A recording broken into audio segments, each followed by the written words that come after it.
Ang ibig mong sabihin, sinundan ni Sig si Eden sa isla? Ganun na nga, my dear. Pinasakay lang pala niya ako.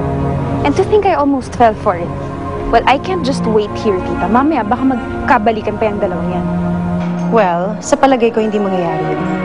Dahil galit na galit sa kanya si Eden. At isa pa, nagluluksa siya ngayon mag-isa sa patay niyang ina. Well, I have a better idea, tita. This is the perfect moment para lalo nating sirain sina Eden at Sig. Gusto kong durugin yung babaeng yan sa pagluluksa. Hindi ko ginusto yung nakita ko. At wala akong kinalaman sa mga ginawa niyo sa kanya. Ang sabihin mo, natatakot ka. Dahil talagang sasabit ka pag nagkabukingan. Hindi naman talaga ikaw yung pumatay kay Aling Alicia. Si Sig ang pumatay kay Inay. Mamamatay tao ang pamilya mo. Kaya sana huwag na kayong makipagmalapitan pa dun kay Samuel na yun. Paano tayo? Walang tayo, Frida. Pareho lang natin in-enjoy ang mga kalungkutan natin. Mananagot sa batas kung sino pumatay kay Aling Alicia. Kasulatan niya na nagpapawalang bisa ng kasal ni Nancy.